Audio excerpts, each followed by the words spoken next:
All right, so what's MEV? You might have heard about what's going on public blockchains today. This thing called maximally extractable value used to be called minor extractable value back in the days when we had miners on Ethereum. In a very crude form, it is like the profit any block producer, so it used to be a miner, can be a validator, can be a sequencer on L2, any actor that is privileged enough to basically choose the order of transactions in the block and can insert their own transaction, change the order of transactions, censor some transactions, can potentially extract MEV at the end of the day, right? And we've seen a lot of impact for the end users with what we called sandwich attacks. So when people were trying to trade on decentralized exchanges, before a transaction is actually inserted in the block, it's in the pending state in a way in what we call mempools. And a malicious actor, like Alice in this case, can spot your pending transaction, observe the price at which you're trying to buy a specific asset, and place a higher priority order for this same asset to push the price up, so that you will pay the worst execution price you're willing to pay for. And this same actor can then sell the asset again to pocket the difference. So that's what we call a sandwich attack, for example. The funny thing is, it's not only with these DeFi primitives. There is an old example on these things, if you remember CryptoKitties from back in the days, where the way that you could generate a new kitty was not done in a single atomic transaction. So there was this kind of delay between a first transaction being sent, notifying that there would be a new kitty happening, and the second transaction that you would need to issue to claim the reward. So any smart actor, again, could just observe that this birth transaction was taking place, and then try to basically race you to claim the reward by sending a higher priority transaction. So that's a form of MEV as well, because we again trying to play with the ordering of transactions and extract value out of it. So it's not great for users. It's been told as a very nice story on the Paradigm blog. I recommend you have a look at that if you can't sleep at night. That's pretty fun. The thing to note from that is that we know, and we've known for a while, that there are bots that can basically play these games regardless of the decentralized application you're interacting with, and that's why we call them generalized front-running bots, okay? And that's the impact on the end users, but the more worrying thing is that, and that's been captured in this 2019 paper by Phil Dye and colleagues, Flashbots 2.0, there is also an impact on the consensus layer of Ethereum and of blockchain as a whole. Because if you think about it, this new form of value that you can extract from the order of transactions ultimately is an incentive for the block producer to play with these orders. And the ultimate incentive might be to try and reorg the chain, right? If you have the control of these things and if you've got enough power over it, to basically go back in time in a way and extract more MEV out of it.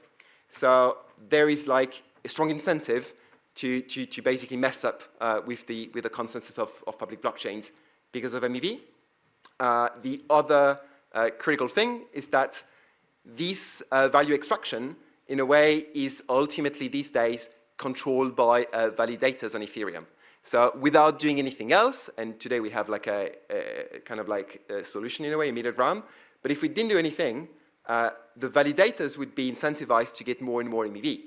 And what that does is that the validators with the more capital are able to access more validation slots. So they can extract more MEV, and as a result, they become richer, and they can set up more validators, so they control more and more validators in the network. So what you do by that is that MEV becomes a centralization driver on public blockchains potentially. So it goes way beyond retail users paying a worse execution price on Uniswap, for example. Okay, the thing is, we believe that not all MEV is harmful, right? There's good and bad MEV. The harmful one, the bad MEV, is the one we've seen, that creates like decentralization vectors at the expense of end users as well. Lots of negative externalities, front running, users don't really like this kind of UX, right? That's not really cool. In the worst case, it can lead to messed up consensus as well, instabilities, so not very funny. However, there are also some positive aspects. The fact that, for example, the most common form of MEV is what we'll see as arbitrage. And in very short form, arbitrage helps you, the whole system, even the price between different markets. So you can say that by extracting MEV and by capturing these arbitrage opportunities, you provide a service to the whole ecosystem by rebalancing the prices between different markets. So you do price discovery in a way. So the thesis at Flashbots is that we want to prevent the harmful MEV as much as we can, and we want to make sure that as many people as possible can extract the good MEV. We want many people to benefit and to contribute to this competition of extracting the positive MEV. So that's a trade-off we're trying to solve. And to zoom more a little bit about arbitrage in a specific case of arbitrage, we need to understand how some of these decentralized exchanges work. So the example here is with Uniswap V2, which is it's getting old, but it still has a significant amount of liquidity. It falls under the category of AMMs, automated market makers. And what you have to understand from that is just that all the calculation to derive the prices in these things basically boil down to this K equals X times Y formula, which allows you to, without even waiting for the transaction to be included in the block, to understand the impact on the price of an asset that a pending transaction will have. Right? That's the most important thing. And by doing that, any actor that is observing pending transaction can potentially spot a future price discrepancy between a given market, Uniswap, and another market, usually a centralized exchange like Binance, for example. And they can try to benefit from this price discrepancy by buying a specific asset on Uniswap and selling for profit on Binance, for example.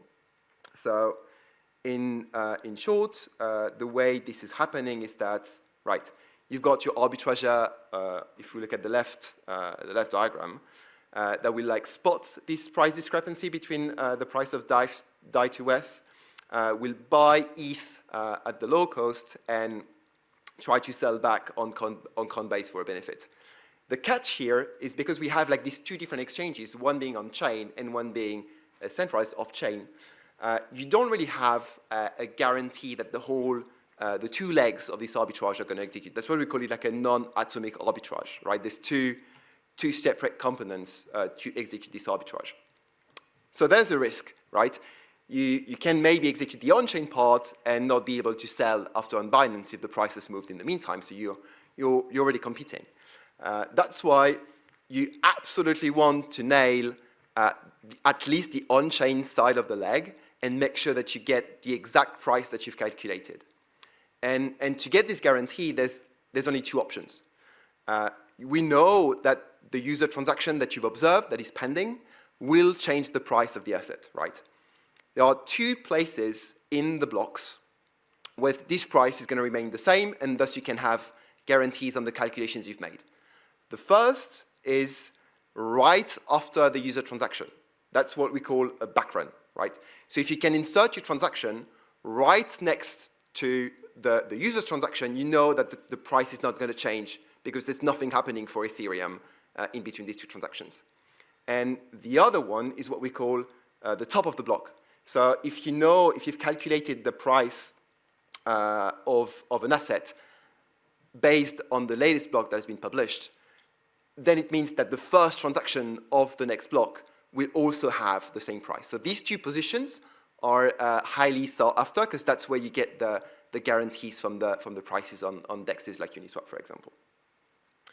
And the mathematical reason on why does it work, we don't have to go in great details about these things. It's just because if you kind of like massage a little bit like the K equals XY equation that we talked about before that rules the prices between two assets on Uniswap, you quickly realize that you can derive the price just based on these two informations. So what you need to know is you need to know what was what we call like the reserves amounts of these two assets in the Uniswap pool before a transaction takes place. And then because you can observe all the fields in a pending transaction, assuming it's like in a public mempool, you can just apply like this price equation to basically calculate exactly the future price that the transaction will generate, okay? So that's kind of like the very basic calculation that you could do to derive like the next price of an asset in the block. And if you push that a little bit further, you can say, okay, now that I know the future price, assuming that I'm willing to pay as much as a given amount of the X token, for example, here is what, you have to trust me on that one, here is what I would get as an amount of assets by buying that much of this token. And this amount that we see here is what you will try to sell on the centralized exchange to complete the arbitrage, right? So the goal of the searcher on-chain in this case is to basically go through this big equation here using like his own inputs, so how much he's willing to buy from a given asset, to obtain this amount that is like, okay, if I put in like that many of my tokens in input, this is why I'm going to get in output, and this is why I'm going to be able to sell potentially for a profit on the centralized exchange, right? That's the game. Okay, so if we stay at that level, basically what happens is that it's not great for the retail user, right? There is absolutely no guarantee that this user is not going to be front-run. We fall back into like potentially like this sandwiching use case that we talked about before. The only way we have right now, and that's what is mostly being deployed, is based on trust. So for example, Flashbots has a very popular product that's called Flashbots Protect that gives users the opportunity to bypass this public mempool and send to kind of like a private mempool that we control, and you have to trust us that we're not messing up with your transactions. So there is like some kind of like social contracts between the users and actors like Flashbots. We're not the only ones operating these private mempools in a way. But in that case, there is no encryption, no confidentiality. It's just like a social contract between an entity and the retail users that, okay, we will expose your transactions to trusted actors, and they have a guarantee, they have a contract with us as well, that they are not going to be front-running you, period. What's more problematic in a sense is that the validators still get the most of the MEV, right? There's nothing flowing back to the users, even though if you think about it from a transaction supply chain, like all of this arbitrage, this MEV creation was originated by the user trading in the first place. So it kind of like intuitively makes sense that the user should kind of benefit a bit from this MEV that is extracted. So that's something you can't really do otherwise. And we believe that a way to do that better, instead of like having just like trust, is to use what is becoming like increasingly known as programmable privacy. And we had a panel before on like all the different like forms of programmable privacy that we could use, and in that case, we'll see how we can do that with FHE, for example. Okay, so that's kind of like it for the introduction on MEV. I hope that was understandable and that you kind of like get the context of where we are with this thing. The main idea is now we're going to try to do the exact same thing that we've been talking about. So like deriving this optimal amount for the searcher to bid, but all in a blind way. So we don't want the searcher to be able like to see like the fields of the user's transaction in plain text. We want him to do a blind arbitrage. So let's look at what I've mentioned as like being the transaction supply chain a little bit more to understand where we are operating. So in a way, when you submit a transaction on Ethereum, that's the journey that your transaction is going through. So you go through your wallet, you potentially like submit to an RPC infrastructure like Flashbots Protect, Infura, Alchemy, whatever. And there is like this order flow auction that takes place. That's where the searchers basically try to bid against each other to extract, to basically produce the groups of transactions, the bundles that generate the most MEV. They do send the result of this computation to another actor that we call block builders, even though in practice nowadays it is the case that many searchers are also block builders, but like let's assume that block builders are separate. And interestingly, they are a completely separate actor from the validators. So on Ethereum, the validators, there's like millions of them, and they're being selected at random, and that's the actors we want to, keep as decentralized as possible and avoid like any kind of like tampering with them. So we want to make sure that the validators can benefit from MEV and don't have any incentive to vertically integrate with like the rest of the stack. The block builder will, the job of the block builder will be to aggregate all the work from different searchers, which are like, you can think about them as partial blocks, and to construct like the most valuable block in terms of transaction fees and MEV extracted, so that the job of the validator is very simple, is to pick the most valuable block and to insert it as the next canonical block in the chain. In this work, we'll just focus on primarily like these two actors, the user and the searcher, and we'll of course assume that they don't trust each other, but the block builder will remain a trusted actor in this setting. So how does that translate in terms of encryption? We want the user to be able to encrypt their transactions, all right? And in this specific case, just bear with me, it's like a very theoretical setting. This is not like meant to be thought as a product, it's a study of feasibility. So we just look at like a single user transaction, and this user interacts with like a single searcher, nothing more than that, okay? The two of them, they trust a builder. So in FHE terms, and that's what Nigel was referring to before, we don't sweep it under the rug here. We just completely acknowledge that for now, we give the decryption key to the builder, and the builder will be able to extract this resulting bundle containing the original user transaction and the backrunning transaction that the searcher has created. The fun part is now the searcher has in its hands an encrypted transaction, right? And we now have like more control over this searcher, because what we can do is we can constrain what the searcher can compute over this transaction. So the searcher here has absolutely no control over the calculation that's being done. But that's fine, because we've seen that we can have like this amount equation, and we can now try to encode this equation in an FHE circuit. So what remains to be done by the searcher is to input some of his preferences, first among which is how much he's willing to bid to get like this backrunning opportunity, for example. So it's like a maximum amount of token that the searcher is willing to trade. But also, the searcher can have some preferences.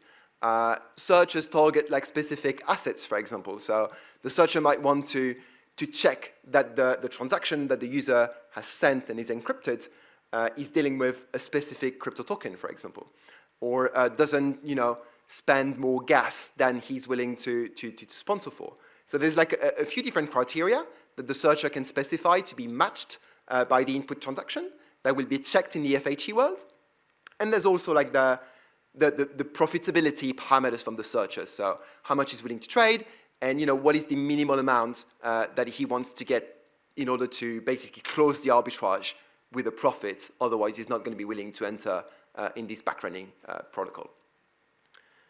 All right, so in that case, the transaction is always encrypted. We assume that the user just like encrypts, fires off the transaction, forgets about it.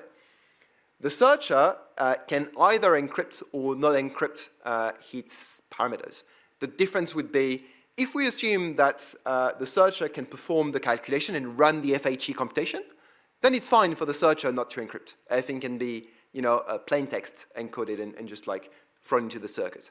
Or we can think that the whole thing can be delegated to an even more powerful machine that just would run the encrypted backgrounding on behalf of both the searcher and the user. And in that case, the searcher needs to encrypt the inputs as well. What else did I want to tell you about that? I think that was pretty much it for this thing. So now what we'll do is go into details into the steps that are required to basically go through that diagram, which means looking into the fields of the transaction to verify that the searcher parameters are respected and calculate the optimal amount based on the equation that we've seen before. The first part, which is like decoding the transaction, boils down to, I should have expanded this acronym, but it boils down to parsing a transaction that is encoded using RLP, which is like the encoding scheme that Ethereum transactions are using. And we need to do that in a homomorphic way, of course. So that's luckily relatively FHE friendly and even more TFHE friendly, because like most of these boils down to bit shifts, and that's pretty much almost for free when you do bit shifts by powers of 2 in TFHE. So that's cool. We don't pay a lot of compute overhead to do like this RLP thing. At the same time that we do the RLP logic, so we want to extract some specific fields in the transaction to be able to match them with the searcher's criteria. And what we want to do by comparing these things is mostly, that's what I was saying, to run encrypted comparisons between the fields of the transaction and the parameters that the searcher has provided input. But if you've been playing with FHE before, you know that we can't really do branching or anything in arithmetic circuits. So the solution is to keep track of what we call like a match Boolean whenever we do some comparisons along like verifying like the searcher criteria. And at the end of the evaluation of the matching part and the calculation, what we do is if the match Boolean has been switched to false by any of these criteria, so if any of the criteria specified by the searcher is not respected, we generate a null transaction, so a transaction full of zeros, instead of like outputting the actual background transaction. So that's the way to notify that this transaction won't be able to be executed, for example. And TFHE plays a nice part here because like it's particularly well suited to do encrypted comparisons. So in a way, it's the perfect scheme to do this kind of use cases. When we switch to the arithmetic, it's a bit more complex. So that's the same equation that we talked about before. There is lots of challenges to compute this equation. The first one being Uniswap, the DEX that we talked about before, encodes its reserves as big integers, 112 bits if you look at the spec. And it turns into big integers as well in the FHE space. And that's a challenge in and of itself to manipulate big integers and compute over them. So we have to at least rely on 128 bits unsigned integers in the encrypted space. And in most cases, we even have to switch to 256 unsigned ints to avoid problems with overflow. But the most annoying part is, as you see here, we're trying to compute an encrypted division. Even though these parameters at the denominator are not encrypted, that's still a pretty challenging operation to crunch. And to compound with that, we also want to compute square roots of encrypted values. And one way to do square roots in FHE is to approximate it using something that's called the Newton approximation, which boils down to doing multiple encrypted divisions. So all of these things is basically bottlenecked by subsequent encrypted divisions, and that's already the most expensive operations to run in FHE. So big bottleneck here. To give you an idea of like how does that translate in terms of like of runtime,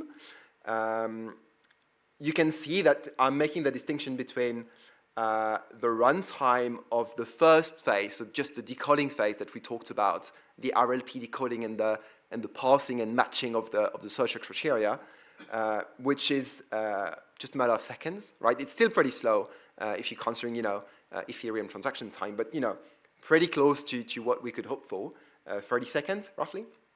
Whereas that the calculation phase that we've seen just before is like very slow. Like we're talking like thousands of seconds, so dozens of minutes basically to crunch this thing. So very, very different, and clearly the bottleneck of the computation. We were talking before as well of the trade-off between secret sharing based MPC and FHE. You can totally see here that the bandwidth overhead is pretty small. It's still pretty large in terms of the size of a ciphertext compared to an Ethereum transaction, but it remains manageable compared to having to transfer gigabytes, if not petabytes of data in the most secure MPC schemes, for example, in speeds like we were talking about before. Interestingly, we can also try to speed these things up. And one way of doing that is to acknowledge the fact that maybe we do not need as much security as the default parameters, right? Here, we're not trying to maintain an encrypted state. You can kind of think of it as a stateless application. So do we really need 128 bit of security if we know that at the end of the day, the amount of the transaction that we're trying to protect will end up on chain maybe 10 minutes later, right? We just want to give pre-trade privacy to the user, but once the transaction has been processed or has reverted back to the public mempool and ends up not extracted in the worst case, but in a block, we don't really care about this transaction remaining encrypted. So to look into this optimization, we try to dial down the security level, and Zama also provides a set of settings for 80-bit security. And as you can see, both the RLP and the calculation phase widely benefit from a lower security level. We're reaching almost 2x with strong hardware acceleration by switching from 128 to 80 bits of security. So that's definitely something to dig down a little bit deeper into, because I think even 80 bits of security might be way too much for the kind of guarantees we're trying to provide. So we could look into that further. But there's some caveats on how low you get into security with FHE. You can run into some other problems. So it's not a silver bullet. The other way that we've been thinking of trying to optimize a bit is to try to reduce the amount of bootstrapping operations we're doing.